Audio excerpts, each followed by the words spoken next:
Hello and welcome to another episode of MLS Ireland. I'll be bringing to you my predictions for week 16.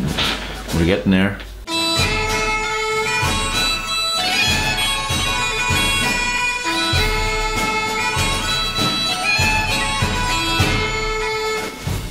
Hello, yes, thank you very much for joining us. If you're new to this, hit a wee subscribe button there, it'll be brilliant. And so, yes, I do look a wee bit tired today because I'm just in from a quiz night, so kind of tired. Anyway, might as well get into the fucking fixtures. The first one is Cincinnati against LA Galaxy. Yes, I am back, obviously.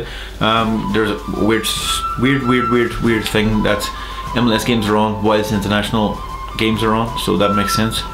It's MLS, I suppose. There's a few games on whilst the main international games, so this week's going to be pretty tricky, and the next week and the week after that, whilst the internationals are still going on, when there's teams playing with their international players gone. It's going to be tricky to predict, but I'm going to have a go at it, as I do. The first game is Cincinnati against LA Galaxy. That's going to be a tricky one. Cincinnati are not great at the moment, and LA Galaxy can't exist without Zlatan. 1-0 to LA Galaxy, I believe, because Cincinnati are not doing very well, even though they have a very good crowd and they do play well at home. But I think LA Galaxy may just nick this one because they're missing, DeSantos, Jonathan, the good one. I think they might just nick 1-0. It probably not be a comfortable game, but I think they may just nick this one. And the next one is Chicago Fire against Real Salt Lake. Again, internationals out and everything. I'm going to go for Chicago Fire 2, Real Salt Lake 1. Not much you can really go by with players out, but it's going to be an interesting game. You would think Chicago should get this one, but Real Salt Lake are quite a good team when they're not thinking, when you don't think they're going to win. That's what I'm trying to say, when they're the underdogs, if that makes sense. The next one is FC Dallas against Toronto. Toronto aren't playing particularly very well, and they're very easy to beat, and you just watch them and you basically pinpoint where the other team's going to score down their left hand side, then Toronto's right, or up the middle, or past Bradley. With Bradley gone, they might actually play a good game this week, so I'm going to go for a 1-1 draw against FC Dallas, who got beat against New Mexico.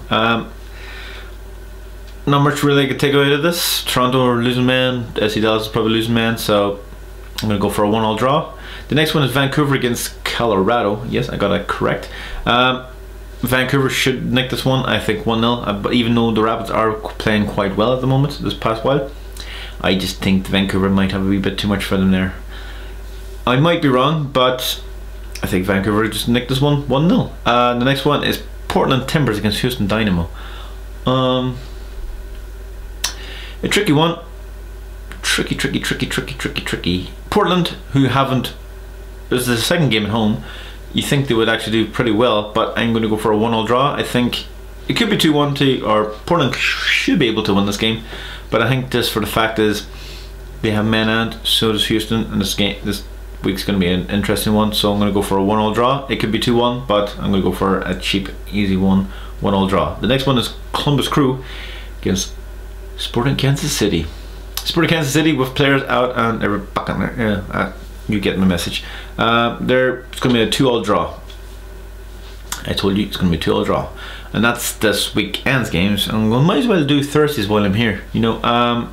Revolution against the Union. The Union doing pretty well at the moment, which is a big surprise to everybody. Probably not doing as well as LAFC, but still doing pretty well in the East. Against New England Revolution, who sacked their manager and doing pretty well now. So this one was pretty interesting to figure out. Philadelphia won the last 2 games, and New England are starting to win games, but not well. But they're starting to play better. So I'm going to go for a Union win 2-0. 2-0 to the Union. So then, and that's a Thursday game of Wednesday. It's going to be a Thursday here, but Wednesday, but by the American times. Montreal against Portland. Portland again against Montreal. It's going to be an interesting one. Montreal haven't really played that many games at home, and Houston and Portland is played with several thousand games away from home, so I think Portland may nick this one, but I'm going to go for a 1-1 draw. Montreal should be good at home, but Portland have been playing pretty well away from home, so gonna be a tricky one. DC United against Orlando. Yes, I struggled to say that. DC United should nick this one. I don't see any other way. Wayne Rooney, Acosta should be playing pretty well now, as soon as that they've got the whole season for them. And I think Orlando may just sleep on this one. Next one is Toronto against Atlanta. I think Atlanta may just nick this one 2-1. I just think they have a wee bit too more for Toronto, and I think Toronto's defense is basically written on the wall how to beat them, and I think Atlanta should have watched that and probably just nick this one. The next one's so it's going to be 2-1. And Dallas against Vancouver. That one game was a tricky one. FC Dallas should do well, but I'm going to go for a Vancouver 1-0. Even though FC Dallas last season had a pretty good home record, but I'm going to go for a Vancouver win. And the last game, San Jose against Houston Dynamo. I'm going to go for a San Jose 2-0 win. William Gowski is playing lights out at the moment. Anytime he just gets a moment to shoot, he shoots and scores. So I would suggest he's going to score again. And yes, that is my predictions for this week. If you have any ideas of what predictions they could be, put them in the descriptions below. There's the comments below, and hit that wee like button, subscribe, do what the hell you'll like with it. So hope to see you on the next one. Bye now.